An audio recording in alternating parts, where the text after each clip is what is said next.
You are listening to the Air Raid Hour with host Judge Mathis, dog, Tilt Money, dog, presented by the fine folks over at the Cover One Sports Network, dogs. Bills Mafia, let's go!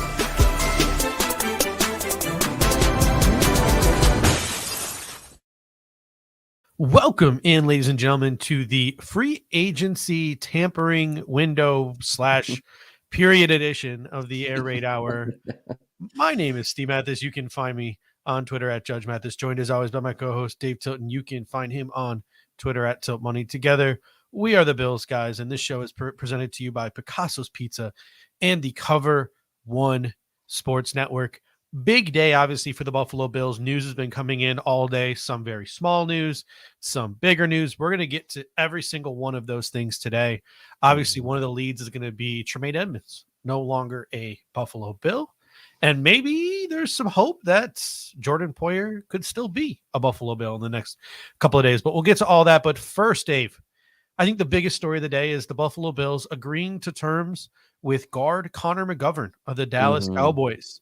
Not the one that Shaq Lawson was beefing with, by the way. There's two Connor McGoverns in the NFL. Other one is a member of the New York Jets. Yeah, I think also a free agent, but a 3-year, $23 million deal for Connor McGovern.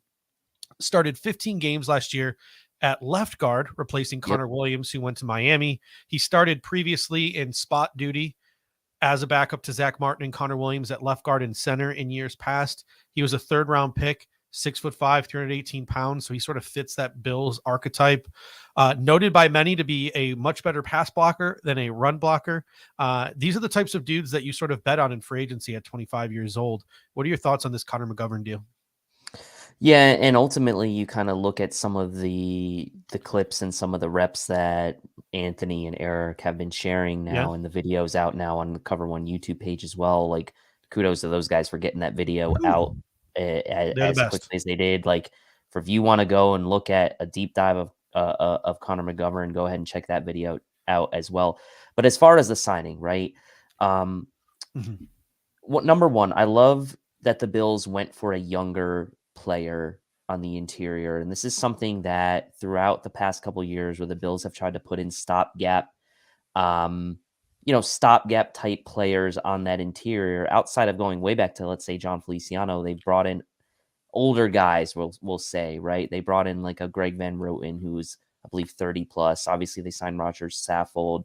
They've brought in other guys in the past from the Jets as well, aging sort of interior offensive linemen. So this, to me, feels like a signing of, we like where this player's at now in his trajectory, and we feel like in a year's time, maybe, or 2 years' time, this could look like a really real value signing for the Bills, getting a guy who's only 25 years old and will only be 25 entering the season as well. Doesn't turn 26, I believe, until November. As you mentioned, graded out well as pass blocker, and that's something obviously the Bills struggled with this year, as Eric pointed out, right? Is that when Josh Allen got that pressure up the middle, notably, it was escape and improv for him and trying to make things happen. So shoring that up the middle, especially from a pass blocking standpoint, will be a big boon. And then the other thing I like about this signing is, like you mentioned, he's played all across the interior of the offensive line. They're paying him starters money, obviously, but this now gives you options heading into the summer and heading into camp with Ryan Bates, and potentially at the future of Mitch Morse as well. Not saying for 2023, but for beyond. You can now optimize sort of what you do with your guard spots now. Yeah. Now that you have a guy like Ryan Bates, who has played left guard and right guard, and a guy like Connor McGovern, who has played both, maybe it ends up being that Ryan Bates goes back to left guard and Connor McGovern goes into that right guard spot, and he had 100 snaps at center over the last 2 years. So for me, I think it's a good move. You look at some of the money like guys like Lindstrom got, and you look at the deal that McGovern got. It's a pretty, it's a sizable move, but it's not like one of those that's going to be the headline of free agency, right? For when you look across the NFL. And then finally and lastly, which I think we all know and we all like to have going into the draft, is it now doesn't pigeonhole you into kind of forcing yourself to that position early in the draft. So all around, a good move for the Bills, even if it's not the flashiest. Yeah, Royal Collins comes in and says, I hope they still draft O-line. And I'm with you, because when you look at Connor McGovern, he was drafted in the 3rd round by Dallas, and he didn't start until the 4th year of his contract. Why? Because there were 2 very good guards in front of him in Zach Martin and Connor Williams. That didn't stop Dallas from drafting a guy in the middle rounds of the draft, in the 3rd round of the draft, who was a spot starter when they needed some reps at center, who was a spot starter before Connor Williams left when they needed reps at guard, who developed for years and then was able to start in year 4 and then get this contract from the Buffalo Bills, a guy who's played tight end, a guy who's played fullback for them in sort of blocking situations. So if you're the Buffalo Bills, you're probably out of the Osiris Torrance at 28 sweepstakes, even though they probably never were in it. And you're probably maybe even out of like the 2nd round territory. But if you have a Luke Whippler or a Joe Tippmann who slips to the 3rd, there are a ton of middle round guards that we like in this draft class. You're sitting there in the 3rd round. Maybe this is the year that you do pull the trigger on a guy in the 3rd round, like maybe they should have last year in Dylan Parham, or the 4th round. Maybe you pull the trigger on an interior offensive lineman, or maybe even 2 in the latter half of the draft, because as you mentioned, Mitch Morse is getting up there, and now you have 2 guys with some flex, Ryan Bates and Connor McGovern, who could possibly take over that center spot a year from now, 2 years from now. And then that guy you draft this year develops and then kicks in, and he's also provides good depth. So a lot of options for the Buffalo Bills, because these are some versatile pieces in Bates, McGovern, and Bucker. And the Bucker move was good as a kind of like a table setter, but the Bills are not necessarily done here, as you mentioned, right? I mean, we went into last year, we signed Saffold, we signed Van Roten, we brought Quessenberry in, right? Like there was a lot. We brought Bobby Hart in to play guard as well. Like there was quite a bit of a rotation at that interior last year. So by all means, I don't believe the Bills are done here, because at this point, you really don't have the bodies to go into a training camp yet either for a full like 2nd and 3rd team type rotations. You've got kind of your 3 guys, with Butker, Bates, and now McGovern. But like, what do you really have beyond that remains to be seen. So I don't think the Bills are necessarily done addressing the position. Yeah, Justin comes in with an NC State guy right here, Chandler Zavala, in the 4th or the 5th wouldn't be bad. I'm a big fan of Chandler Zavala at 6'5", 325. I don't know, like maybe he's a little too heavy set for the Buffalo Bills at 325, but 6'5" certainly fits within the archetype of a Buffalo Bills interior player.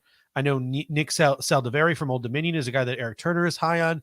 I've really started to fall in love with him as a guy you move in from tackle to guard. And there's John Gaines, who had a really good combine. He's got that right guard center flex. So, I mean, we could go on and on for days about interior offensive linemen that are in the middle of the draft here for the Buffalo Bills. But to me, my first question for Brandon Beane, if I was a beat reporter and had the privilege of asking him a question on Wednesday when he does his presser, my first question to him would be, and I would press him a little bit if he tries to evade the answer too. Like my number one question would be, is Connor McGovern starting at left guard or right guard for you when you open up OTAs? And if Brandon Beane goes, well, we'll see. I would challenge him, be like, come on, Brandon. Like, is it really a competitive advantage not telling us whether he's a left guard or a right guard? But I will say, like devil's advocate, he might not know. He really might not know. You sign that guy knowing exactly where you're going to put him. You know what I'm saying? Like, that's why, like, I feel like I would probably get into it. Like, that's why I'll never be a beat reporter, because I would push back a little bit. I'd be like, come on, dude. Like, come on. Like if he tries to be coy with that question, I would check him on some of that BS, because that would be my first question to him, because we've been talking about on this show. All of the Dallas guys who cover Dallas and have watched McGovern play over the last 4 years said he was a better right guard than he was left guard. Now the sample size is much smaller at right guard than it was at left guard, but they said when he played at right guard, it was better. Kind of sounds like Ryan Bates, who had a smaller sample size at left guard, was better, then kicked to right guard, who struggled. So the dream scenario to me would be Bates at left guard, McGovern at right guard, and then that sort of solidifies you from left tackle to right guard. And then comes the question of, well, what do we do with Spencer Brown? And do we go out? Do we look at the free agent market for a Cameron Fleming type of guy? You saw guys like Mike McGlinchey getting paid today, Jawan Taylor getting paid today. Obviously, the Bills were probably never in the sweepstakes for those guys. But I'm telling you what, like I'm starting to get a feeling. I'm starting to get a vibe that at pick number 28 or 27, whatever you want to refer to it as, I think Anton Harrison, Darnell Wright, or DeJuan Jones from Ohio State could be in play for the Buffalo Bills. Aaron Quinn mentioned at the Senior Bowl that Brandon Beane seemed pretty zoned in to the offensive line, and watching guys like Darnell Wright at the Senior Bowl. Now, that's not the most scientific of ways of assessing whether the Bills want to address right tackle in the draft, but I really wouldn't be shocked if the Buffalo Bills pulled the trigger right tackle first round.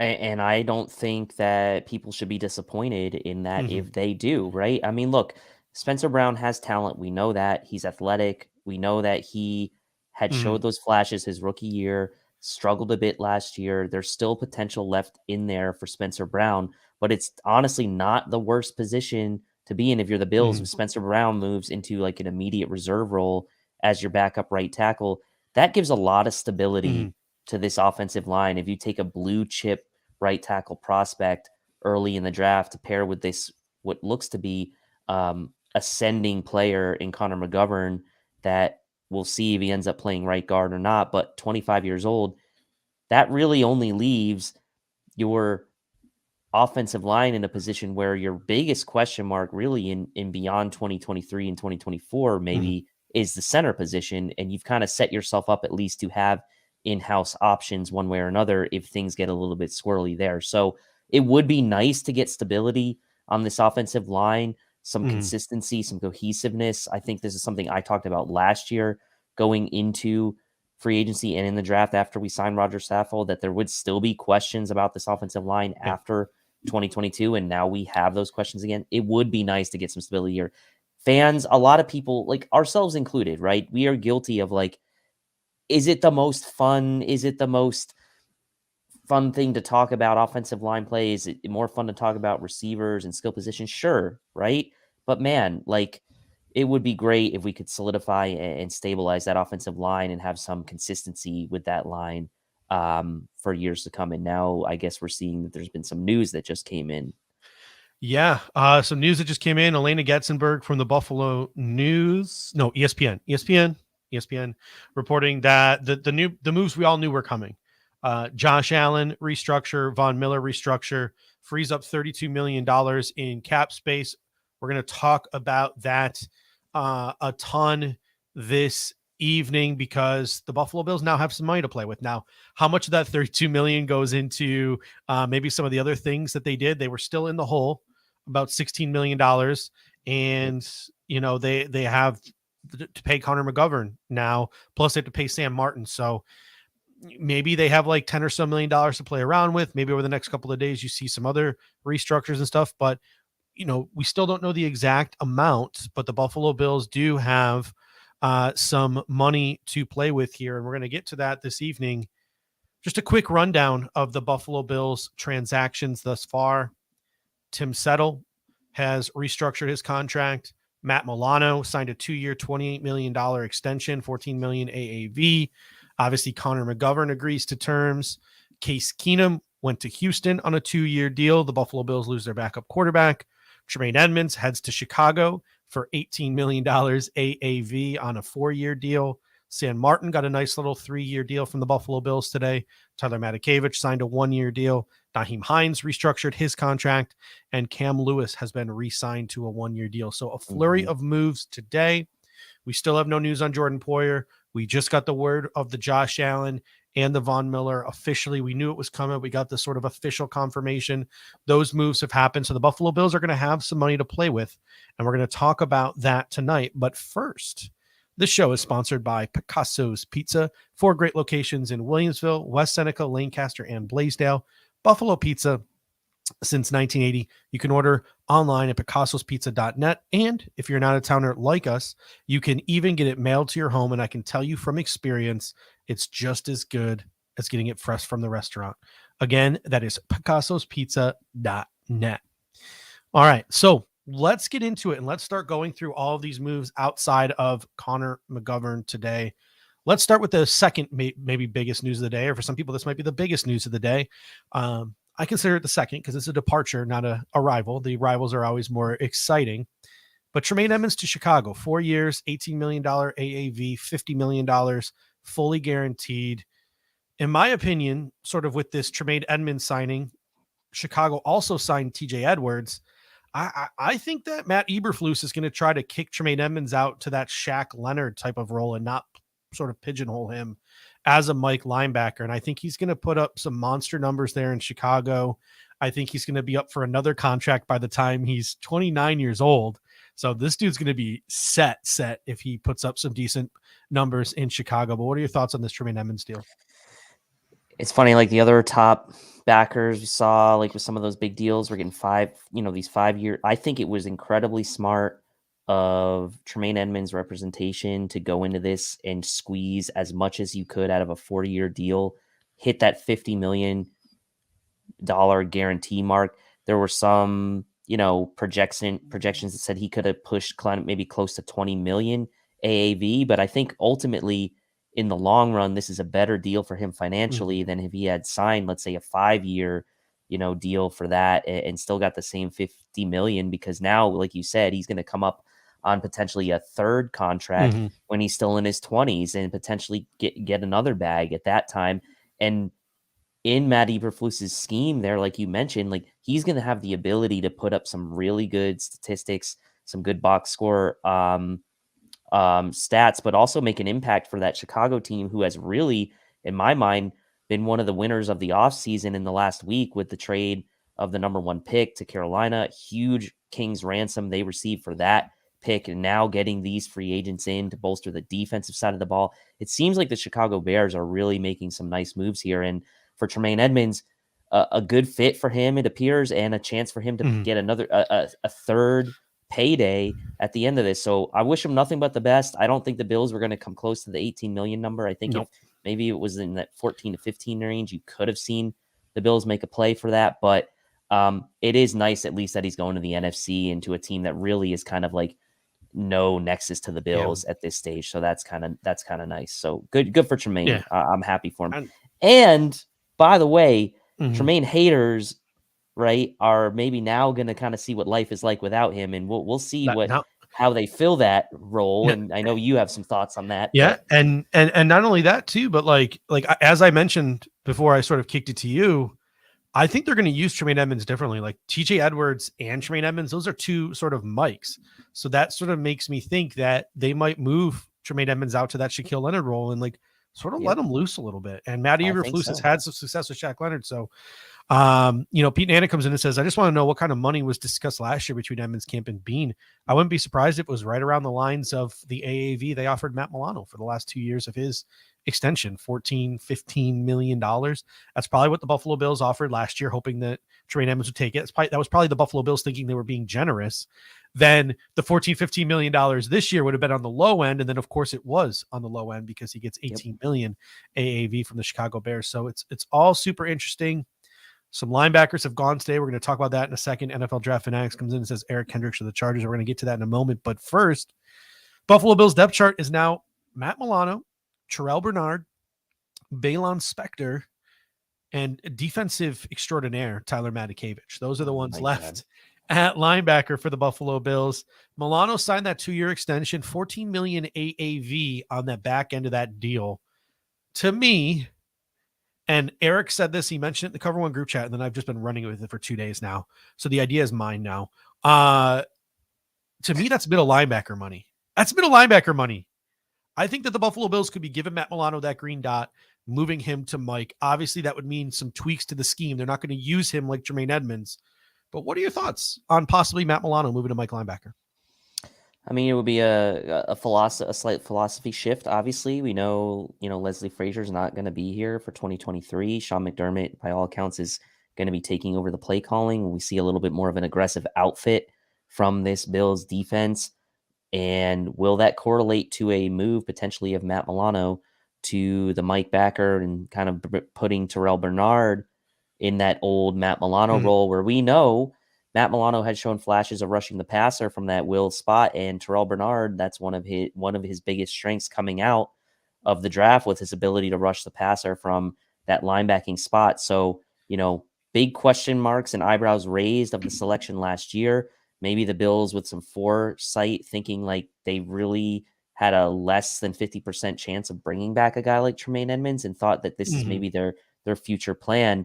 However, it is a tall order, right? Because then you go into this season with very, very, I'll call it small or undersized linebackers compared to kind of the rest of the league, and how that's going to play out when you are expecting that defensive line to really dominate in front of you. And we saw that defensive line struggle down the stretch without Von Miller last year, obviously being the big catalyst for the entire performance of the defensive line. It does make you feel like there's a little bit of a lack of size and beef now with this unit. So speed wise and football IQ wise and the ability to do it, I have no question that Matt Milano could do it. The question is how effective it will be, especially against defending the run. So that's my main point. Yeah. Randy says, why would you move an all-pro to a new position and create two holes? Number one, because you feel like you can't adequately fill the middle linebacker hole without utilizing extremely high capital, like a first-round pick in a guy like Jack Campbell, or without spending an exorbitant amount of money in free agency. Maybe you truly believe that Matt Milano can make that schematic shift to all pro. He can handle the green dot. He's familiar with our defense. He's had our defense in years. Not to mention, we drafted a guy in the 3rd round last year that everyone complains doesn't play. Well, Terrell Bernard is sure as heck not a middle linebacker. So now this opens up not a hole on our defense, but a spot for Terrell Bernard to fall into. So you could now, people were complaining, well, Terrell Bernard, we drafted him, he doesn't play. Well, here's an opportunity now if you kick Matt Milano. He says it was rhetorical. So some people might actually, that was actually a solid point, Randy, that I was just trying to combat, because, people could say that, but Terrell Bernard, people were like, this was my biggest frustration, is I've never once ripped Terrell Bernard the player. I've always loved Terrell Bernard the player. I've ripped Terrell Bernard the pick because it's like, why? He's not going to see the field. So I'm pretty all in on this Milano to middle linebacker. So now Terrell Bernard gets on the field. We can use a middle round pick or bring back a guy like AJ Klein, or we're going to talk about the musical chairs at inside linebacker. Drew Tranquil is currently sitting with his pants down and doesn't have a home. So you could probably get a guy like Drew Tranquil for a discount, right? So bring in another guy to compete with Bernard, but not a guy who's like head and shoulders above Bernard, to the fact that where Bernard is going to be completely on the bench. So to me, well, and there's also been reports that the Bills have been in contact with Lavonte David's camp as well. And we'll get to that in a second, but like, I just prefer this. This is what I prefer. Like, as a fan, I have no problem if they go out and sign Lavonte David, but as sort of like a guy who's like really intrigued by roster construction and constructing a roster and building not just for the now, but for the future, I really would like to see Terrell Bernard get a legitimate shot to start a weak side linebacker for the Buffalo Bills this year. Justin Walker mentioned Ivan Pace earlier. Use a middle round pick on a guy like Ivan Pace. Ivan Pace now, to me, is a guy who's so super in play for the Bills, because if we're down at the goal line or it's a short yardage situation, you can use Ivan Pace at middle linebacker because he's a bigger thumper. And on 1st and 2nd down, when you have your two smaller linebackers out there, guys like Milano and Bernard, Ivan Pace can be used as a pass rusher. Like, he could literally put his hand in the ground and be used as a pass rusher. So I feel like he's a guy who you could utilize all over your defense, and there's guys you could play with. So whether it's AJ Klein or Drew Tranquil or a middle round draft pick, I would rather see someone like that come in to compete with Bernard and give Bernard a legitimate shot. I'm excited about maybe Matt Milano transition to middle linebacker because I think he could be better than anyone we sign. But at the same time, like, Lavonte David is Lavonte David. So let's take a look at what's left on the free agent market. Desmond Talbot of Draft Diamonds is reporting the Bills have, finger quotes, reached out to Lavonte David. That could literally mean anything. That's a very vague statement. And as we learned last year, the Buffalo Bills are literally in on everyone. That doesn't necessarily denote how serious they are about a player. From a fan perspective, a guy like Lavonte David would be fun. A lot of people in the fan base would probably consider him an upgrade from Tremaine Edmunds. But you also have guys like Bobby Wagner out there. You also have Drew Tranquil out there. Those are some of the bigger names that remain. There's obviously Kaiser White as well. You have that guy from San Francisco, that weak side linebacker, Rashad from San Francisco as well. So what are your thoughts on if the Buffalo Bills are looking to traditionally fill this inside linebacker role and replace Tremaine Edmunds, where they should go?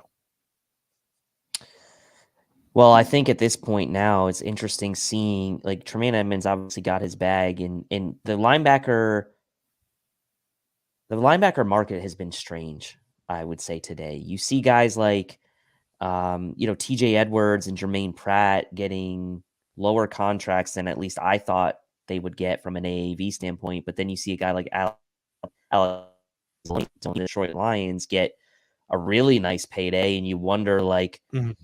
what is this market really doing? Is it like that teams really don't have a good sense of what these guys' value is, but below like the top guy like Edmonds? But then you see a guy like Jermaine Pratt who's in his prime, really, maybe getting less than people thought. And I think when we saw that Jermaine Pratt news, there was like this sort of all of a sudden renewed optimism that the Bills could maybe get Tremaine Edmunds back. And then that obviously went away. So for me, if I'm Brandon Beane now, I'm kind of like letting this linebacker market simmer a bit. Like, I'm keeping these guys, like, their numbers close, and I'm keeping close contact with their agents, but I'm not necessarily rushing to throw a ton of money at some of these guys like Levante David or Bobby Wagner, because I think that the market's weird right now. And so maybe guys like Bobby Wagner and Levante David become unavailable, and Beane's not willing to go sort of aggressively at them. But maybe that leaves a guy like Drew Tranquil sitting without a home, and you end up getting him for far fewer dollars at a real bargain than you would have if you kind of had jumped the gun early. So if it's me and I'm kind of comfortable, like, accepting the fact that maybe I'm okay with Milano and Bernard as it stands right now, I'm kind of letting this linebacker market simmer for a bit and kind of seeing how it plays out the next couple of days. Because here's the thing, like, if you go after Levante David, that's probably, my guesstimation is going to be somewhere between 7 and 10 mil, right? AAV. Yep. And you could use that 7 to 10 mil AAV to go maybe get yourself back in the Jordan Poyer sweepstakes. We're going to talk about that in a minute. A lot of Jordan Poyer suitors are going elsewhere at the safety position. There's Julian Love. There's Chauncey Gardner-Johnson, right? Not a single wide receiver was signed today. A guy like Jacoby Myers could come down into there are other places you could spend that money. Not to mention, someone just comes in and says, the only answer is Jack Campbell. I love Jack Campbell. But we're now talking about the 28th overall pick in the draft, because I don't think he's getting to pick 59. Maybe there's a situation where we could trade back, take him, collect more resources. But again, that's a lot of if, ands, or buts. And so if you want to guarantee yourself Jack Campbell, it's pick 28. So the Buffalo Bills are, sort of in this situation here, and it's kind of foggy, and it's as a fan, it's kind of scary. And I think even for Brandon Beane, it might be kind of scary, the situation we find ourselves in. And that's why I think that Brandon Beane is just sitting back in his chair at One Bills Drive, like, maybe not concerned at all, because I think he does feel like he has Matt Milano to middle linebacker in his back pocket.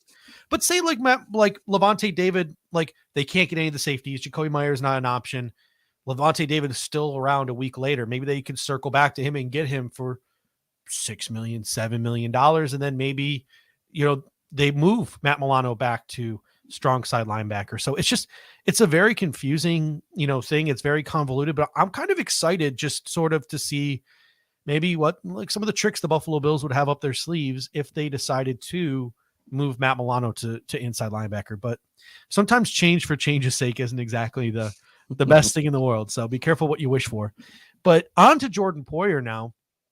Miami spent a ton of money on Mike White, and they landed David Long, and obviously Jalen Ramsey is in the fold there. So even though they haven't added a safety, a lot of money has been spent in Miami, which was one of the possible destinations for Jordan Poyer. Las Vegas signed Epps today to a really affordable contract for Epps. So they really don't need a safety now because they got Trayvon Moehrig opposite of Epps. And then it just came down. Houston, who could have been maybe a player for Jordan Poyer because they had some money to throw around, and they don't really collect a lot of your income tax, state income tax in the state of Texas. They just signed Jimmy Ward. So Makes sense with D'Amico Ryans, though. Yeah, a lot of Poyer suitors.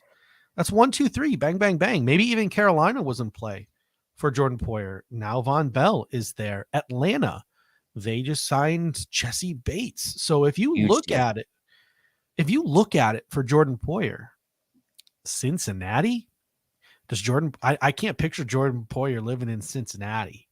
Like, if you think Buffalo's no fun. You ever been to Cincinnati? For the cheap owner that Mike Brown is, a team that doesn't even have a legitimate indoor practice facility, like a team that probably gives their football players gym memberships to Planet Fitness to go work out because they probably don't have a real gym of their own. Like, you really going to go play for the Cincinnati Bengals? I can't picture that. I really can't.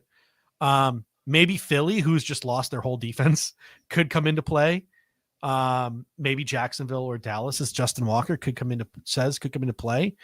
So like a wild card team could come into play, but I don't know. Like, we get into Wednesday, we get into Thursday, and some of these other safeties start coming off the board.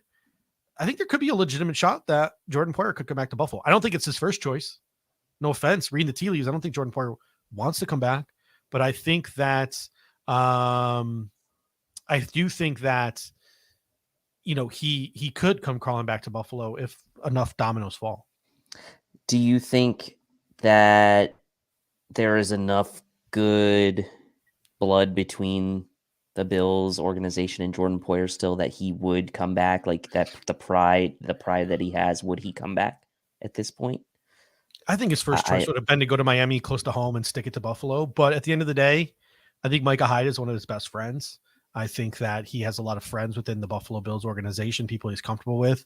I'm sure he has a home in Buffalo, unless he's already sold it, a place where he feels comfortable. So, like, again, I don't think it's Jordan Poyer's first choice. But I think he knows that the Buffalo Bills are a winning organization, who they're going to win some football games this year, despite what some people in the fan base want to believe. And the fans would be so behind it as well. I mean, that's the other thing, right? Yeah. So I think I would put it at, I think before free agency started, before I woke up this morning, if going to bed last night, I would have put the chances of the Buffalo Bills retaining Jordan Poyer at 5%. I think I could put it up to 40. I think I could put it up to 40%. Pretty high. That's pretty high. If you had to give it a percentage, what would you give it? I'll give it a 33 and a third, 1/3%, 33%. Hey, neither of us gave. Yeah, no, and I agree with you that it was for me, it was probably like 5-10% at best, like coming into today, like, right. I'll put it at 30, between that 25 and 30, 1/4 and 1/3 mark. Randy's got a very precise calculation there, going to 13.7%. So let's talk about guys who are available if, say, Jordan Poyer decides to go somewhere else. And there's still a ton of options here for the Buffalo Bills. Obviously, Jimmy Ward is now off the table, but Kareem Jackson is a guy I pounded the table for as a one-year stopgap guy.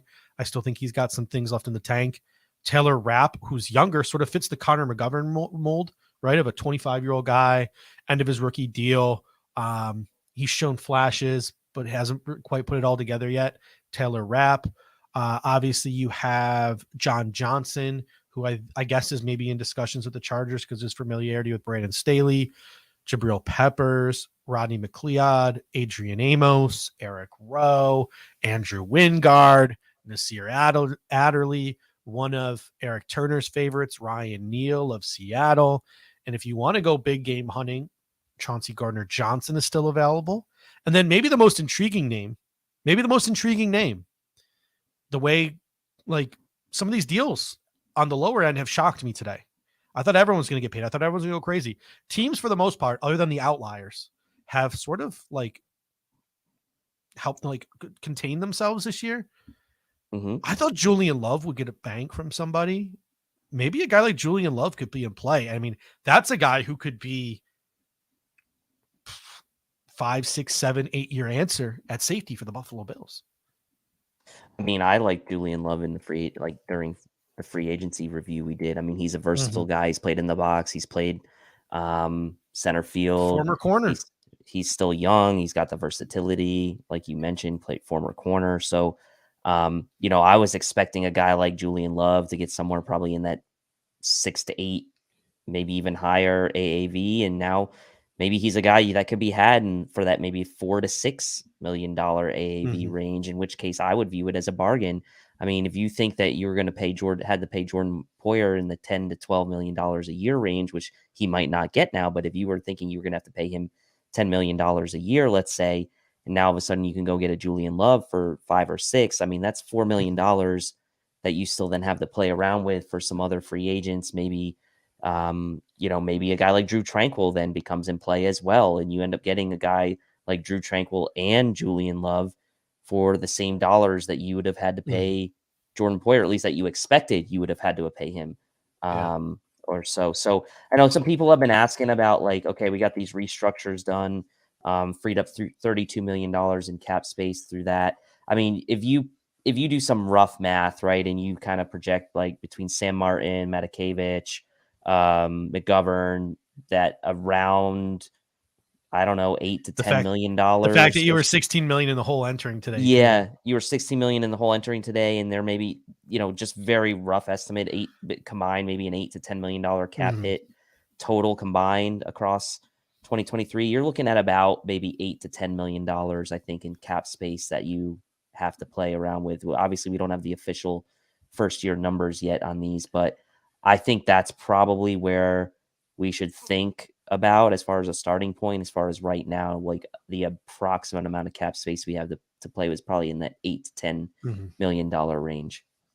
Yeah, a slew of Chris Kepner comes in, Love and Tranquil. That would be like a nice young, and especially if we get them on some like bargain deals, those would be some nice young players to add to the defense. Again, these are guys who fit into the Connor McGovern role of like mid-20s, entering their second contract, played well, but maybe not the best possible football they could, on their 4-year deal from their previous team, even though I think like Julian Love played some pretty darn good football. But yeah, a lot of options there. A lot of signings have gone down over the past sort of, 15 minutes or so here.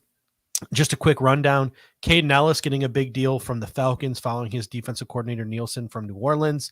Draymond Jones landing in Seattle for 3 years, $51 million. Marcus Davenport to the Vikings, 1 year, $13 million deal. As we mentioned, Jimmy Ward to the Houston Texans. No money has sort of been announced there yet. Zach Allen to the Broncos, rejoining Vance Joseph. And Jameis Winston restructuring his deal to be the backup in New Orleans. So a bunch of different moves occurring here in the National Football League. So let's transition down from safety to punter. Sam Martin signed an extension with the Buffalo Bills this morning, 3-year deal worth up to $7.5 million. That's around a $1.6 million cap hit in 2023. He had a solid but not spectacular 2022 season. But I think the most important thing about Sam Martin last year was he was drama-free. Between Hines, Martin, and Matakevich, it was a special morning. A lot of special teams deals. Could next up for the Buffalo Bills be a Tyler Bass extension? I mean, you would think, like, just get this whole special teams unit locked up and kind of put it to the side. It's like, as much as, we know they love the special teams guys in Buffalo, and Sean McDermott preaches that, like, we have had a revolving door at kick returner between Andre Roberts, Isaiah McKenzie, now Nyheim Hines. Punter, we've gone through the whole situation with Hawk, and Ariza, and now Martin. Like, it would be nice to just have this settled. Like, Brandon Beane probably, like, he would never admit this, but, like, I'm sure he would like to have this settled too, so he could focus his time elsewhere, because he only has so much time in the day as well, right? Like, let him focus on the more, I'll call it, more important things to tackle right here. And so getting all of that locked up, to me, makes a lot of sense. Low stress. We know Tyler Bass has been at an all-pro caliber level for the last couple years, and Sam Martin's a fine punter, right? I mean, you're paying him pretty low dollars. Like, it's just a low stress move if you're the Bills to not worry about that. He was a good holder for Tyler Bass, which was obviously something we had concerns about with guys like Bajorquez, and that's why Matt Hawk eventually made his way into this team, I believe, because of his holding ability. But now, if we cannot stress about it, I'm with you. I'd like to see it. I would like to see a Tyler Bass extension at some point. It doesn't have to be right now, but at some point, leading up to the season, it would be nice. we just got a nice little announcement. I don't know if I've got Twitter open and I've been scrolling it over the course of the show. We just got a nice little message from Eric Turner. Cover One has officially reached 20,000 total subscribers. So thank you to all you guys in the comment section for subscribing to Cover One and joining us here. And of course, as always, word of mouth is the number one key. Like if you have a Bills fan in your life that you think you would enjoy this show, would enjoy anything that Cover One has to offer, just hit that little share button, right? Copy, paste the link, send them a text, send them an email, whatever. Word of mouth is the number one way which we want to grow this network and this show. We want to do so organically. So thank you guys so much for helping us reach 20,000 subscribers this evening. Maybe we can get to 25 by the NFL draft, Dave. Should we make that the goal? 25,000 Well, by the that would that's a tall order. That's a tall order. How about we say 25,000 by week 1? I think there we go. That. And that's a good ask. Everyone loves June and July Bills content. That's definitely one. Well, we do. We do. All right. Speaking of extensions and special teams, Nyheim Hines, his cap hit was reduced today to $3.5 million, saving the Buffalo Bills $1.3 million. They did it by guaranteeing $1 million as a bonus and spreading that out over 2 years. He's the primary kick and punt returner. To me, I would like to see him be RB3, sort of the main passing down backup to James Cook. And I'd also like him to see him take on the gadget receiving, the jet sweep role that is currently held by Isaiah McKenzie.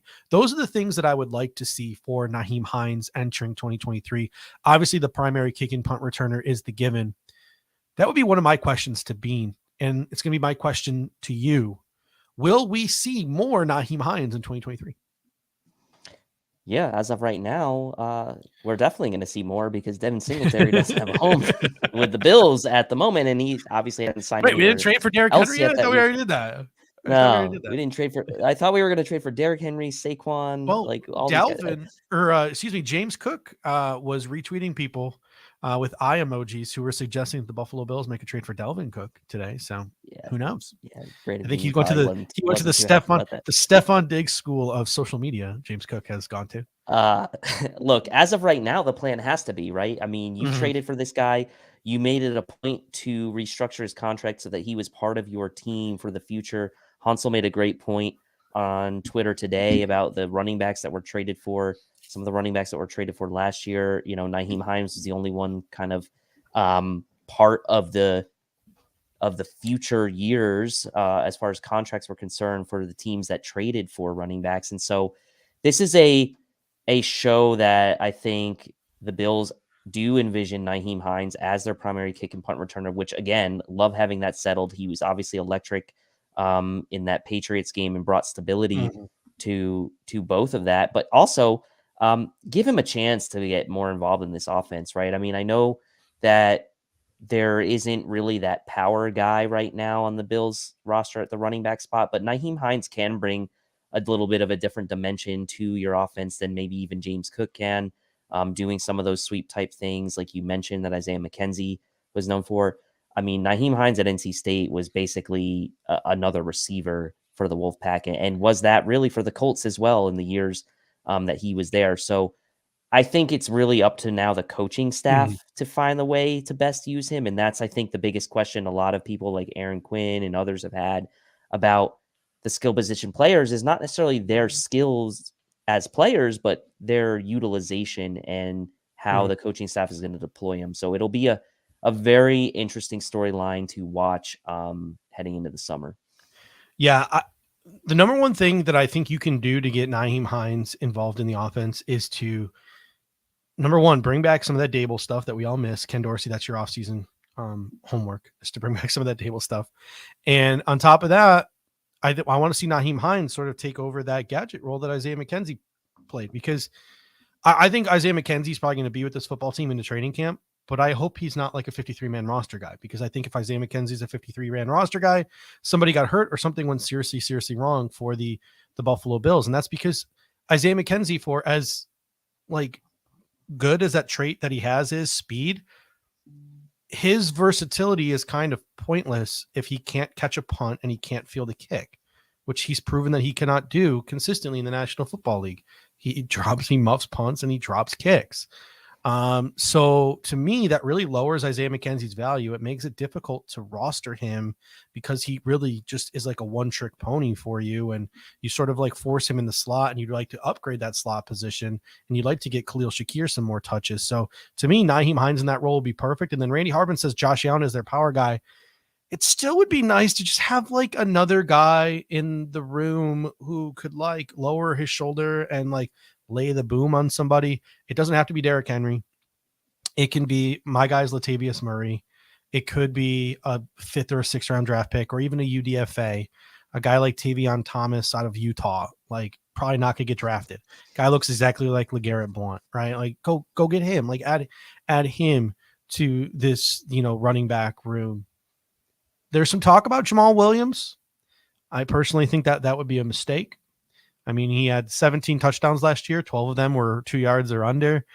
Devin Singletary and James Cook had higher yards per carry averages than he did. Latavius Murray had higher yards per carry averages than they did. While I like Jamal Williams as a player and as a character, like as a person, I think that he was sort of a creation of running behind a really good offensive line and being given a lot of goal line opportunities. I think the Buffalo Bills would be wasting money and wasting resources going out and getting a Jamal Williams. Will I complain if they do? No, because he's a fun player. But man, Deontay Foreman was mentioned as well. I think the Buffalo Bills need to add a little bit of a power dynamic to the room to go with Cook and Hines. What are your thoughts there? They do. And look, there are going to be guys you can find for dirt cheap if you want to wait this out. Like, you don't have to make a decision right now. You can make a decision a week before the draft if you want to bring in a guy like, maybe even a Latavius Murray or a Darrell Williams that I've mentioned in the past, who kind of has a little bit of power to his game and really did nothing with the Cardinals last year. Has had some flashes with the Chiefs in his prior years, but like, there are guys like that. Like, there are a dozen. And I hate to diminish these guys. I'm not diminishing them personally, but there's just so many options if you're Brandon Beane right now. And this is an area where you've got James Cook, you've got Nyheim Hines. It shouldn't be that difficult for you to bring in another body into camp as a power guy if you really want to do that. And we have seen that Brandon Beane is not, at least to this point, right? And I'm not saying history always repeats itself, but he has not really at any stage since he's been the GM invested heavily dollars wise, draft capital wise into that position. He just hasn't, right?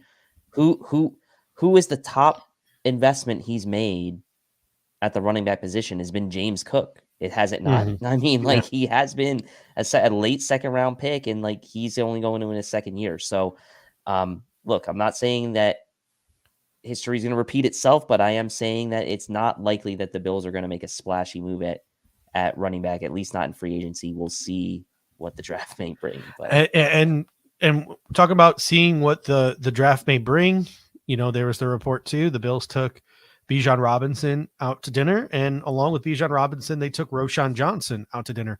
I would love adding.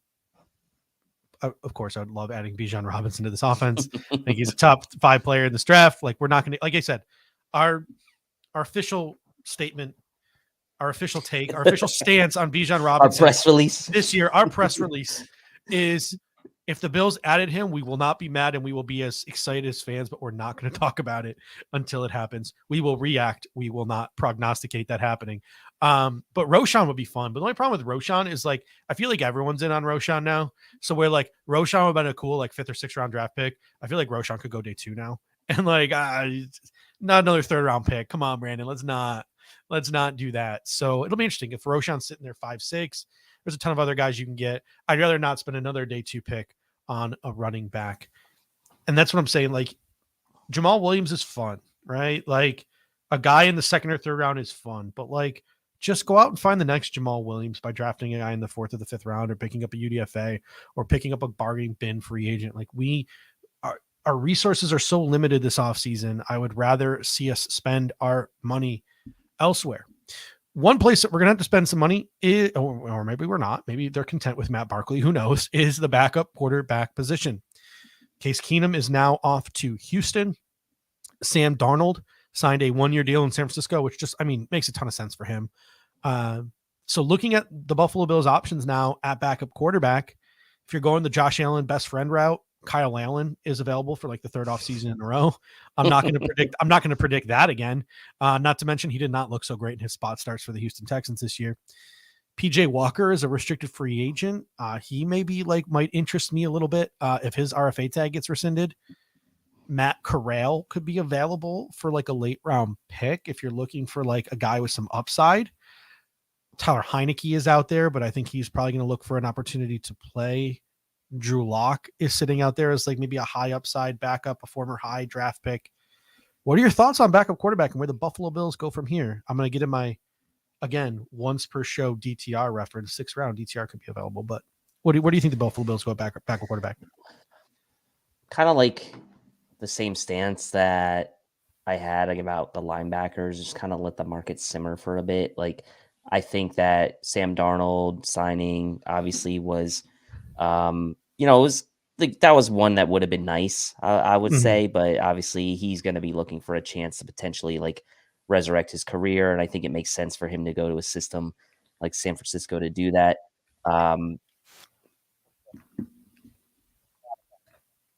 Jacoby Brissett's a popular name that people have talked about.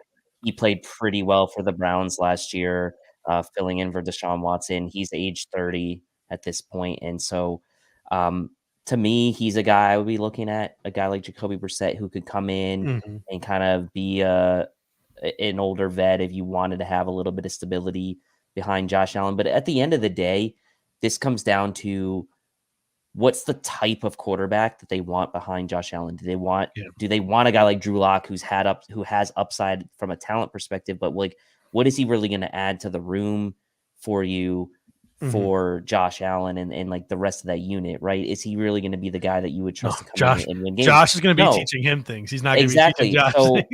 So I don't think, like, if I'm the Bills, I want a guy who can come in, who's played in the league, who knows how to be a professional, who can come in and fill in and potentially win a couple games for you. And to me, last year, Case Keenum made a lot of sense. To this year, to me, Jacoby Brissett makes a lot of sense from my vantage point. And given his age, it'll be interesting to see what kind of deal he gets. But he did probably play himself into a little bit of more money than maybe we thought with the performance last year. I'm not saying he was awesome, but he wasn't bad for the Browns. He was very efficient. He was one of the best quarterback sneakers last year. There's a whole piece on that. Didn't turn the ball over a ton. So, I mean, that probably would be my guy if you could get him in that sort of 2 million to 3 million AAV range. But that does take a chunk off your free cap space. So the Bills might be set on saying, screw it, we'll go to the draft, or we'll go for like a guy who's going to cost us less than $1 million a year to be the backup. So I think it comes down to the type of guy they want. And I think for me, it would be a veteran, like guy that knows how to play. That would be one end of the spectrum, or they would just go completely the other way. Rookie UDFA. I don't think they're going to try to go for this middle ground type, like a Drew Lock, who is kind of like in a weird place in his career. That's just me. Yeah, I mean, Pops Mafia makes an interesting comment too. He says, "Are the Steelers keeping Mitch?" So that's something to possibly keep an eye on. Mason Rudolph, a guy that there was a lot of smoke in that draft class. Who knows? Maybe that smoke was BS. That the Buffalo Bills liked Mason Rudolph and were willing to hate that. I wouldn't hate that quarterback in that draft. So it'll be interesting to see what decision the Bills go. Like a lot of people are saying, musical chairs. Wait until the music stops playing and see who's still standing. Get them for the cheapest. I don't disagree with that. My only counter argument to that would be, it doesn't seem like that's like what Brandon Beane likes to do. Like 2 years ago, you saw him immediately go after Mitch Trubisky. Like boom, like that happened like right away. Yep. And then I think last year, even before the free agency tampering window opened, or like on that Monday, they traded for Case Keenum. So like, this would be the latest the Buffalo Bills have addressed the backup quarterback situation this year. So maybe that is the changing of the guard. The Buffalo Bills are making a different move. Who knows? Maybe they want to go younger, a draft pick to secure the position for multiple years instead of just one and having that revolving door. Maybe this is the year where they realize they have to play musical chairs and just get the cheapest one because they're so cash strapped, or because they couldn't make a deal with somebody. It'll be really interesting to see how it plays out. Our guy Bruce Exclusive said he wouldn't be surprised if backup quarterback is the next move the Buffalo Bills make. I think that tomorrow morning you could maybe see the Buffalo Bills address the backup quarterback situation. Like, I just think Brandon Beane, another box that he wants to check, I think is going to be backup quarterback. So I wouldn't be surprised if maybe tomorrow morning. I'm really surprised Jacoby Brissett hasn't gone to Arizona yet. I thought that was going to be just such a given. I thought that was such a gimme prediction. And who knows, it might still happen, but who knows? All right, let's shift our focus now from quarterback to defensive line. Tim Settle restructured his contract, reduces his cap charge by $600,000.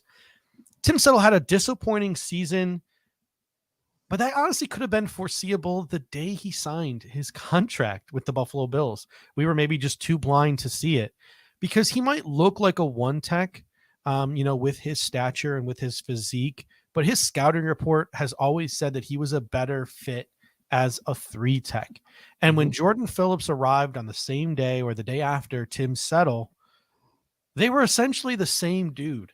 And it was Jordan Phillips who was given the reps at 3 tech, while Tim Settle was kicked into those 1 tech responsibilities, and he didn't exactly live up to them.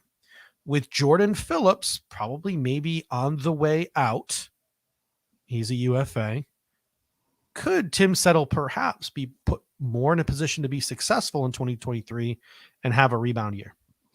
I do think that, and I think when we signed him, I was pretty, I was pretty vocal about that. I thought he was a better 3 tech than 1 tech as far as like it, and he did have the flexibility. I'm not going to take that away, because I think that was the allure of Tim Settle was his age, young, showed the flashes, but he was always better at kind of that pass rushing style, sort of interior defensive lineman type, where you kind of look at that and you think in the Bills system, that's really sort of that Ed Oliver role.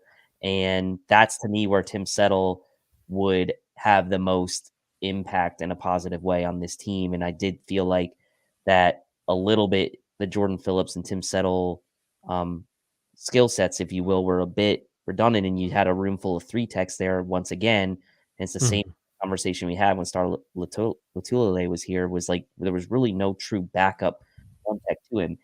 As important as that position has been to the Bills, and we saw what happened without Daquan Jones in that playoff game last year, the Bills really do need to shore up the 1 tech position, and I wouldn't mind seeing them do that through the draft. 100%. And really just let Tim Settle thrive as the backup tech in a position where I think he will be more natural and a better fit, and finally go after that big beef in the draft to back up Daquan Jones. I'm with you. I made my stance clear. Keanu Benton is one of my favorite players in this draft from Wisconsin. He reminds me so much of Daquan Jones. To me, Oliver and Settle are now your 3 techs, and you go shopping for a 1 tech to back up Daquan Jones. Caveat being, you can replace the 3 tech if you get rid of Ed Oliver. So if the Buffalo Bills make a decision to go out and sign a 3 tech on the free agent market, where they draft a 3 tech, then you can go trade out Oliver, because I would hate to see Tim Settle get kicked to 1 tech again. It clearly didn't work. You need to make him the 3 tech. So either you're going to release Tim Settle in training camp, and Ed Oliver and this other guy are going to share the responsibilities of the 3 tech, or you're going to move on from Ed Oliver because you're likely not going to be able to pay him next offseason, or you're concerned he's not going to be worthy of whatever you have to pay him next offseason, etc. So to me, it's all about finding Daquan Jones's running mate, or not running mate, but backup, because I guess running mate would be the guy next to him, but his backup at the 1 tech, because Ilianku, I don't think, is it, right? Like, he's a guy maybe for a game or two because of some injuries, but he's not a guy you want to be your backup to Daquan Jones. And he's right now the backup to Daquan Jones, because Brandon Bryan is a 3 tech, Cortez Broughton is a 3 tech, Tim Settle is a 3 tech, and obviously Oliver's a 3 tech. So getting Daquan Jones's backup, whether it's via free agency or via the draft, I think is where we should be focusing our attention, with the caveat being, if we had a 3 tech, I really hope it's in correspondence with Ed Oliver piecing out. All right. So other news and notes on the defensive line, some of our favorites from our free agency show, some cover 1 favorites. Okoronkwo is headed to the Browns, got a pretty big deal from them. Dante Fowler headed to Dallas. Those were some of our favorite value guys. Turns out Okoronkwo wasn't much of a value guy, because he got 3 years, $19 million from Cleveland. Von Miller could be out until Thanksgiving, until Christmas. we have AJ Epinesa, we have Kingsley Jonathan, we have Boogie Basham, and we have Gregory Rousseau. The Buffalo Bills could very well have a pass rush problem. How do we know this? Because when Von Miller got hurt last year, the Buffalo Bills had a pass rush problem. It's tough to invest a lot of money there because of all the draft resources that have been allocated there, because of how much money you're paying Von Miller. Is there anyone left on the streets that even sort of interest you remotely? And NFL Draft Fanatics comes in and says Calais Campbell. To me, Calais Campbell's like more of a 3-tech at this point in his career. I don't even know if he's a defensive end in a Sean McDermott type system. To Like, me, who's out there? Calais Campbell looks to me more of like a defensive end in a 3-4. Yeah. Like a 5-tech. Like I don't even know the right terminology to use for that. I mean, look, I liked Dante Fowler. Both Greg Thompson and I were kind of, that was like kind of our bargain guy that we were kind of interested in. I mean, there's not a ton of guys, right? I mean, you've got a guy like Justin Houston. I don't know if he signed anywhere yet. Not sure. He produced in last year for the Ravens, and more of that bigger sort of outside, bigger guy that was paired up with Calais Campbell. Like, I don't know if he's the right type of fit. I just don't know, man. And at this point, like, could we see the Bills yet again invest in the edge rusher position in the first round of the draft this year? I'm only saying it because it's not out of the realm of possibility. It's in my show notes. Like, it's in my show notes. Like, I wrote in my show notes. What did I put here? I said Justin Houston ? Frank Clark ? Sam Ekbom ? He's probably going to cost too much money. Melvin Ingram probably could have fit into that category as well. And I said, depending on what we do over the next couple of days, Nolan Smith could be tempting at 28. Will McDonald could be tempting at pick 28 if either of those two are there. Bills go it's trade. Tempting. They go trade a second round pick for Jerry Jeudy and then draft a defensive end in the first round. It's like, I know we don't want it as fans, but like, pass rush is how you win in the NFL. And like, Brandon Beane messed up with AJ Epinesa. Like, AJ Epinesa is giving you the production of a 4th round pick. He messed up with Boogie Basham. Boogie Basham's giving us the production of a 6th or a 7th round draft pick. Now, development isn't linear. Could AJ Epinesa all of a sudden pop off and have a nice year next year relative to the nice year he had last year? Because he had a nice year. I think nice would be the word to describe it. Could he have a great year next year? Could Boogie Basham drastically improve next year? Yes, they could. But at the end of the day, is it likely? I'd say probably not. Those guys are rotational edge rushers. So if you can't get in free agency a stopgap, legitimate NFL pass rusher to work opposite of Groot, you're not going to get that in the 3rd or the 4th round of the draft. You're probably not even going to get that in the 2nd round of the draft. If you want a legitimate guy you can get to the quarterback, you're probably going to have to use pick 28. And who knows if Will McDonald or Nolan Smith or another pass rusher of that sort of caliber will even be there at pick 28. But yeah, it could be in the cards. We can't dismiss it, right? That's the thing. Like, we have to like somewhat mentally prepare ourselves that it is a possibility. And like, we've seen weird things happen in the draft. And Randy says, what do you mean, Judge Epinesa said 7 sacks? That's the thing. It's about impactful sacks. And I know Randy is being sarcastic. He always is. He always is. But look, it's a possibility. And like, there's really quarterback and probably corner. And even corner, you could say, is not necessarily it's not a non-zero. It's a non-zero chance, right, that they could.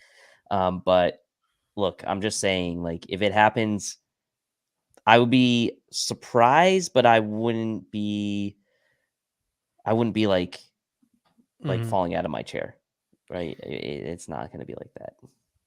All right. Moving on now.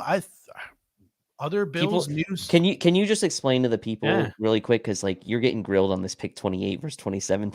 Dude, okay. So there's no winning, because at the beginning of the offseason, at the beginning of the offseason, I was saying pick 27 on social media because everyone knows that's where I live.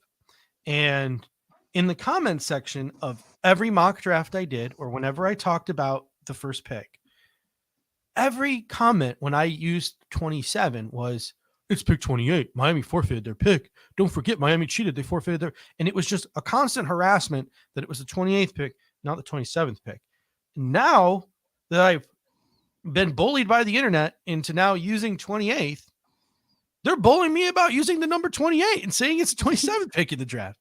Like the Miami Dolphins, like that must have been Stephen Ross's plan when he was colluding with Tom Brady and Sean Payton, was to make my life a living hell. Because no matter what I use, 27 or 28, I am absolutely lambasted by people on social media, either sarcastically or all the people who are like Mike 094756422153987. Like those troll type of people. Like you can't win on the internet. And the Miami Dolphins, like Stephen Ross did this on purpose to spite me specifically. Well, I mean, it seems to have worked. He got you all nice and riled up. Yeah, I'm going to start using 27.5. Thank you, Chris Kapner. I'm going to start using 27. I'm just sticking with 27. I think that people are familiar with 27. I think it's a 27th player that's going to be picked. Like, I'm just going to stick with that. So you stick with 28. I'll stick with 27, and we'll just confuse everybody leading up to the draft. Looking around the league, no wide receiver has signed a deal today. Kind of wild. To my knowledge. And that tells me that they're asking a lot and nobody's willing to give a Christian Kirk type of deal. If we can get into like, first of all, that's telling me the wide receivers are asking for astronomical amount of money that no one's willing to pay. So the Bills obviously are not in play for them right now. But it'll be really interesting to see like Thursday, Friday, whether the Buffalo Bills might be able to get in the Jacoby Myers sweepstake. Obviously, Paris Campbell's still around. And, any wide receiver. OBJ wants $20 million. What are your thoughts on that?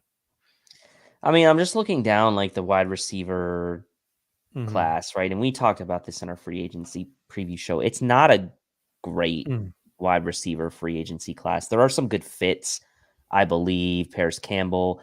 I'm still a fan of Juju being a good fit for the Bills as a separator and as far as plus yards after contact, yards after catch. Juju is a guy that I like. Paris Campbell would be nice. I mean, you're going to be able to, at this rate, your guy a year later, Braxton Berrios, maybe be able to have for pennies on the dollar to bring him in at some point. And I wanted to give him $10 million a year. How stupid was that? But again, and now that dynamic's a little bit different now too, right? Because you have your kick and punt returner with Nyheim Hines, so Braxton Berrios is now like less of a priority. If you can get Braxton Berrios for like the Jamison Crowder deal, like 1 year, $4 million, you can cut Isaiah McKenzie, and that is half the cost, right? So you have Braxton Berrios, who I would argue is a better receiver than Isaiah McKenzie, and unlike Isaiah McKenzie, he can feel the kick and catch a punt. So if Nyheim Hines gets hurt, you have insurance and special teams. Now, some might argue that Braxton Berrios is unnecessary because we have Nyheim Hines. I would argue the latter. Hey, we have a backup, and Braxton Berrios to me is an upgrade at wide receiver 4, or a guy to interchange with Khalil Shakir in the slot. So that would allow the Buffalo Bills to maybe switch up their draft day, way they go about looking for a wide receiver instead of the Raheem Jarrett's and the Jalen Moreno Croppers and the Jackson Smith and Jigbas of the world, the Jordan Addisons of the world, the slot guys. Maybe the Buffalo Bills can start taking a look at the Cedric Tillmans of the world, the boundary guys. So it'll be really, really interesting to see where they go. But like, to me, that's an easy upgrade. But I think Braxton Berrios is probably going to go somewhere where, they actually let him return kicks and punts, but who knows? Yeah. And I mean, he'll end up in we'll see. And if it ends up being a better situation, if this whole Aaron Rodgers. This could be what's holding up the receiver market too. D-Hop could be what's holding up the receiver market, because from what I've heard, the Chiefs and the Patriots both want him. And if you watched the Arizona Cardinals Hard Knocks, there was a really heart-to-heart conversation during the Patriots Cardinals game between Belichick and D-Hop. And it looks like D-Hop would really love to go play for a guy like Bill Belichick. So whether it's the New England Patriots or it's the Kansas City Chiefs or another wild card team, it could be D-Hop that's holding up this wide receiver market. And once D-Hop goes, then the receivers start falling. So who knows? Yeah, and then obviously I had a tweet about it and it caught some good traction earlier. Like the Broncos may be looking to trade either Cortland Sutton or Jerry Jeudy with that cap situation they're going to face in 2025. Please no They Cortland obviously, Sutton. Please yeah, no no, Cortland I Sutton. don't want Cortland Sutton either. I would definitely be very interested in trading for a guy like Jerry Jeudy, who has the pedigree, was a first round pick when he was drafted, had some issues with the dropsies early in his career, but when he's right, like he is a talent that is far superior to a guy like Cortland Sutton in my mind. Cortland Sutton's a very good receiver, and I'm not trying to take that away from him, but Jeudy brings something a little bit different. Amazing separator, good route runner. He would be the guy that I would be going after. And these guys like Jerry Jeudy being a prized trade target for probably many teams, and DeAndre Hopkins the same way. Those are two big names that are going to get big contract extensions. Obviously, Jerry Jeudy's still on his rookie deal, but he's going to get a big second contract, and DeAndre Hopkins looking to get that probably one last big payday. So the trade market for two big receivers could be, like you said, what's holding up, because those are the two best guys that could be available, whether via trade or free agency. The Odell Beckham thing is wild to me, but Hopkins and Jeudy would clearly garner the most dollars of anybody in the free agent class. Everyone wanted to lambaste me for suggesting the Buffalo Bills trade for DeAndre Hopkins. And there's a bunch of people in the comment section now saying he's washed. There's a ton of arguments you can make against DeAndre Hopkins. Number one being maybe the Buffalo Bills are looking for quick separators as opposed to contested catch guys. DeAndre Hopkins certainly falls more into the contested catch category than the quick separator category. The Buffalo, you can't trust DeAndre Hopkins to stay on the football field. I understand that completely as well, and that argument completely as well, but he's not washed. When he's on the field, dude is a freaking phenomenal wide receiver. And to me, he's still like a top 10 guy. Is he a more crafty veteran now than he is like a athletic freak? Yes, but trust me, I live out here in the desert. I got to watch him, and he was on the field and he was healthy. Like, I mean, that dude was just fed the football last year on an offense that was bad, and he would just find ways to get open, and he would catch a ton of balls a game. So DeAndre Hopkins finished last year 64 for 717 yards and 3 touchdowns, playing less than half of a season. Like, the dude accumulated targets. So everyone wanted to complain last year. Oh, the Cincinnati Bengals, it's unfair. They have T. Higgins, and they have Jamar Chase, and they have Tyler Boyd. But when someone suggests the Buffalo Bills make a move to be like the Cincinnati Bengals, maybe add a DeAndre Hopkins, who could be like the equivalent of a T. Higgins, everyone loses their shit. So, like, there's no winning at this point. And I feel like in some scenarios, there's just no winning. But I would love to add DeAndre Hopkins. Obviously, the contract is a huge, huge part of it. And before the Buffalo Bills would have to make a move for D-Hop, they would legitimately have to sit down with him. They'd have to work out a restructure, and they'd have to put pen to paper the second that trade was made. So a lot of obstacles. I would put the chance of the Buffalo Bills acquiring D-Hop at about 1.5%. But if they did it, I wouldn't be upset by it, because that's just, to me, like an all-in, right? Like, that's an all-in move. And I'm for some of those all-in moves. I'm not for the all-in Derrick Henry move that a lot of people are all in for. I put him as a throw-in in my Jeffrey Simmons trade, but that trade was more about Jeffrey Simmons than it was about Derrick Henry. But I'm all for the Buffalo Bills making an all-in move like that. Like, go build an all-Madden offense. Do it. I dare you. And I am for that too. I think my preference would be Jeudy, just because of the age and the longevity that you could get out of him, and likely being able to give yourself insurance for potentially a life without Gabriel Davis, or even a life at some point down the road. He could still be around when Stephon Diggs' career ends in Buffalo. I'm not saying that's going to happen, but I'm just saying, like, he's a guy that you could see yourself investing in to kind of keep the train rolling and give Josh Allen, like, legitimately two bona fide, like, near alphas, right? Because he's got that type of talent. So look, those are the all-in type of moves that make or break some GMs' jobs. Now we know Brandon Beane's job is safe, but maybe that would be something that he would be more willing to take a chance on, given that he knows his job is safe. I like Brandon Cooks. Chris as well mentions. I've always been a big Brandon Cooks fan. I think he's always been underrated. He's been on some bad teams as well with the Texans. Had some interesting years, I guess, with the Patriots. Like he's bounced around a bit, but he's been, give his credit, once he got past those concussion issues he had that he kind of faced early on in his career, he's been a pretty damn consistent receiver and a guy that can separate, and he's a good route runner. So I like Brandon Cooks as a, maybe if you miss out on a Hop or a Judy, a decent option. Yeah, to me, the contract you got, like, again, another pen to paper, immediately restructure has to be agreed to in principle in order to make a Brandon Cooks trade work. Shraboni comes in and says, what's your splurge move? D-Hop, Judy, Cooks would fall into that category. I'm not a Derrick Henry guy. Like I know some people are a Derrick Henry guy. And then another splurge move would be, to me, Jeffrey Simmons. If the Buffalo Bills could Oliver and some picks, and they could get Jeffrey Simmons. To me, Jeffrey Simmons is right up there with the Chris Joneses and the Aaron Donalds of the world.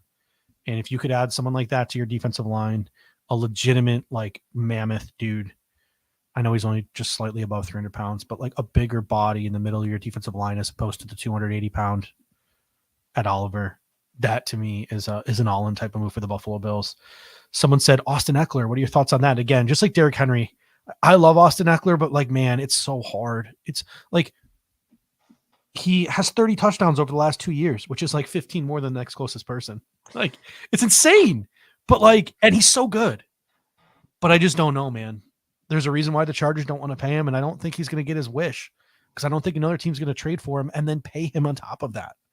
I feel bad for him because that's just the way the NFL works. The dude deserves to be one of the highest paid players in the National Football League because he produces like it. Like if you were paid based off your fantasy stats, the man would be one of the top 10 paid players in the league. That's just not the way the NFL works, unfortunately. Yeah, and he's coming off he's coming off like rounding out a pretty good deal that he had right at the time in 2017. He signed that 4-year, $24.5 million deal, which obviously turned out to be a bargain for the Chargers for what they got out of them. But obviously we know the Chargers drafted Isaiah Spiller last year, and maybe they have some hopes for him. That running back room, they didn't really ever fully, like, Austin Eckler was the man, but they still gave reps to a lot of those other guys last year. Justin Jackson, I believe, got a good run with them as well. I don't know if he's back. I don't think he's back in the mix with them or not, but they did draft Isaiah Spiller.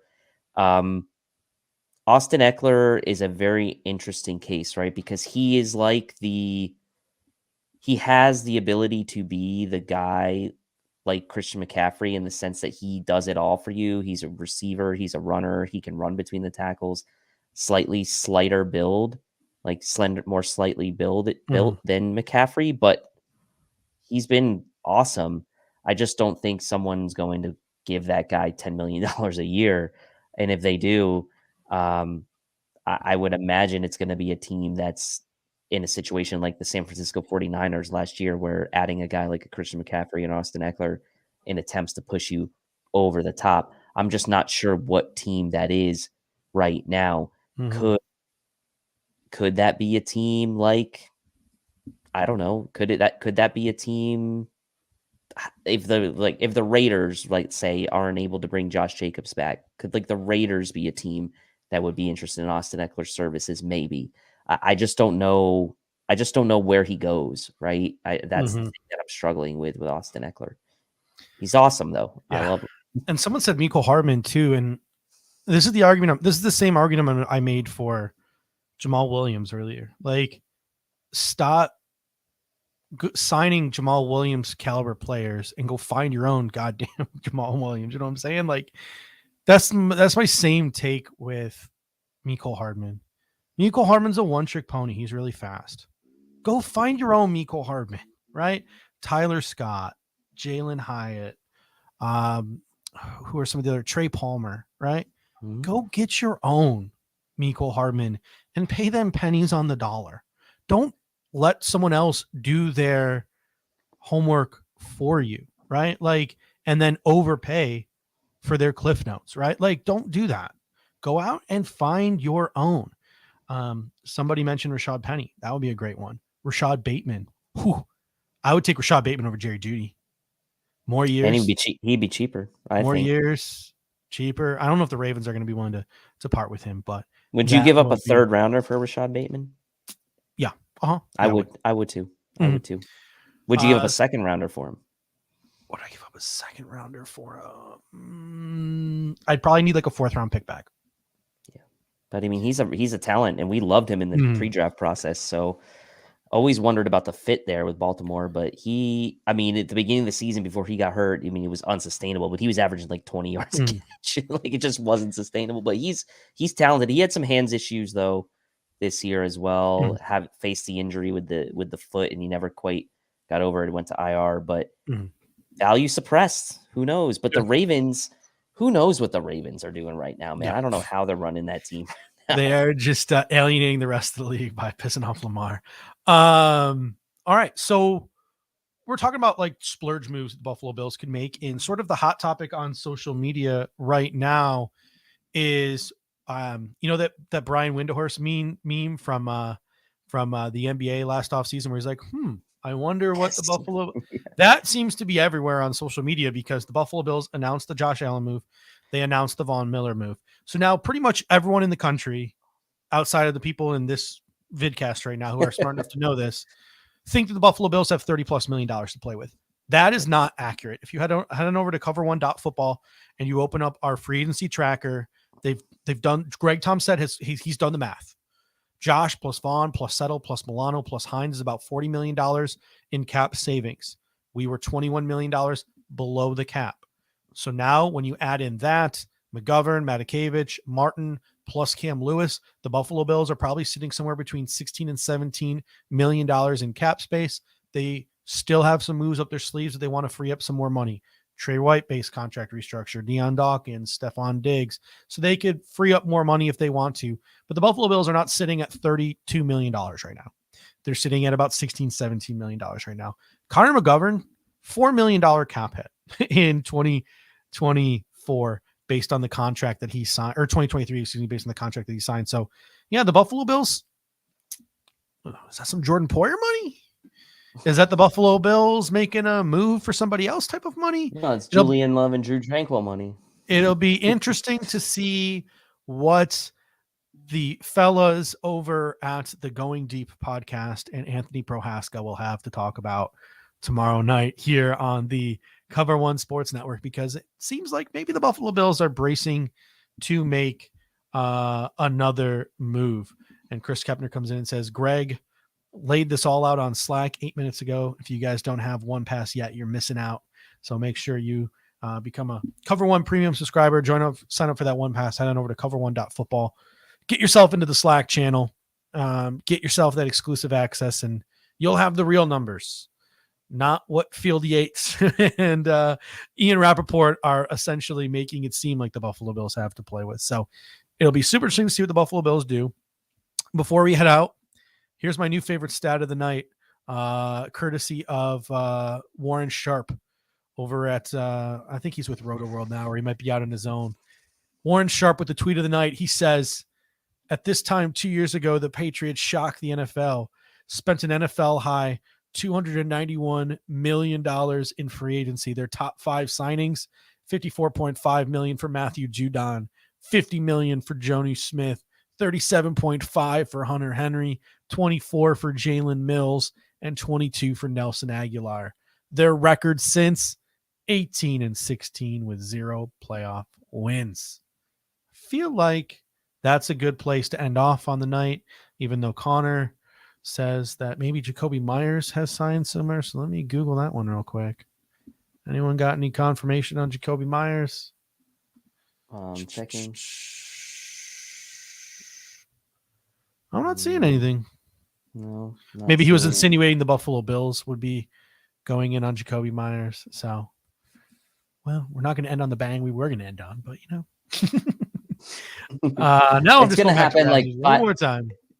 It's gonna be right after we go off the air. Yeah. So I'm seeing nothing. I'm seeing nothing from any of the big insiders since the DeMarcus Walker move. So I think we're safe to call it an evening here at the Air Raid Hour. Like I said, tomorrow night, the Going Deep podcast will be with you guys early, and then Disguised Coverage will be with you late. They'll talk about all the various different moves the Buffalo Bills made today and any of the moves that the Buffalo Bills make tomorrow. So it should be an interesting day tomorrow on Cover One. Remember, last year we found out about Tim Settle and Daquan Jones on day one, and then all of those other moves started coming in over days, 3, 4, 2, and 3. So it wasn't until Wednesday that we found out about the likes of Von Miller and OJ Howard. So should be interesting. And ladies and gentlemen, until next time, go Bills. Go Bills.